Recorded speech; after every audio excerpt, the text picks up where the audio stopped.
তিন ব্যক্তির বাড়িতে কখনো দাওয়াত খাওয়া যাবে না।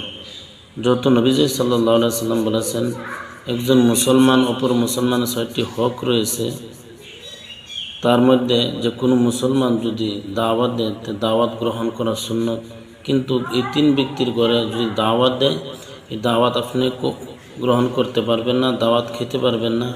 নবীজি সাল্লাল্লাহু আলাইহি সাল্লাম বলেছেন, এই তিন ব্যক্তির ঘরে যদি আপনি দাওয়াত খান, আপনার দিল মুর্দা হয়ে যেতে পারে। আপনার ইবাদত করলে, আপনি দোয়া করলে আপনার দোয়া আল্লাহর দরবার কবুল না হতে পারে।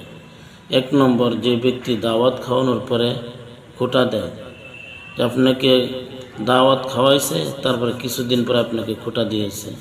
আপনি ভাই হোক, বন্ধু হোক, যে কোনো মানুষ হোক, তার ঘরে আপনি দাওয়াত খাওয়া যাবে না, যেহেতু আপনার ক্ষতি হতে পারে। আপনি ইবাদত করলে ইবাদত আল্লাহর দরবার কবুল না হতে পারে। 2 নম্বর, যে হারাম টাকা উপার্জন করে, সুদের টাকা উপার্জন করে, হারাম টাকা উপার্জন করে, ওই 2 নম্বর ব্যক্তি, তার ঘরে দাওয়াত খাওয়া যাবে না।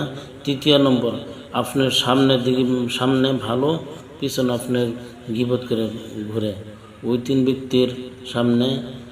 ব্যক্তির ঘরে দাওয়াত খাওয়া যাবে না। যেহেতু নবীজি সাল্লাল্লাহু আলাইহি সাল্লাম বলেছেন, সে মুনাফিক। অর্থাৎ মুনাফিকের কাজ হলো যে সামনে ভালো, পিছনে গীবত করে ঘুরে ফেলে।